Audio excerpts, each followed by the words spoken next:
बिस्मिल्लाहिर्रहमानिर्रहीम। अस्सलाम वालेकुम। मेरा नाम है साजिद और आप लोग देख रहे हैं हमारा चैनल। अच्छा जी, स्टॉक दिखाने जा रहा हूँ। मीडियम साइज़ जॉगर शूज़ का एक न्यू लॉट तैयार हो चुका है। बहुत बेहतरीन किस्म का स्टॉक है। कोशिश करें वीडियो एंड तक देखें ताकि माल के हवाले से आपको ज़्यादा से ज़्यादा आइडिया हो। और अगर इस चैनल पर नए हो तो साथ में चैनल को सब्सक्राइब भी करें ताकि ऐसी वीडियोज़ रोज़ आपको मिलती रहे।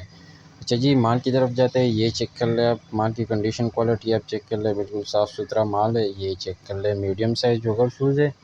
रेट के हवाले से मैं आपको बताता चलूँ तो सिर्फ़ और सिर्फ 350 रुपये पर पीस आपको मिलेगा।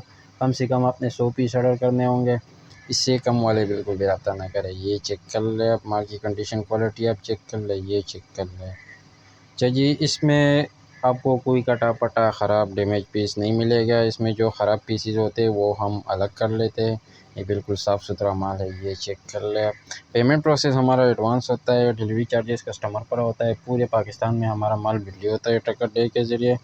जैसे ही माल बिल्टी होता है, बिल्टी कस्टमर को व्हाट्सएप की जाती है। तो जिस भी भाई को चाहिए, स्क्रीन पे मैंने नंबर दिया हुआ है, डिस्क्रिप्शन में भी आपको मिल जाएगा। उस पर रब्ता करके अपना ऑर्डर बआसानी बुक करें। अच्छा जी, ये चेक कर लें आप। इसमें कुछ पीसेस ब्रांड के भी निकल आएंगे।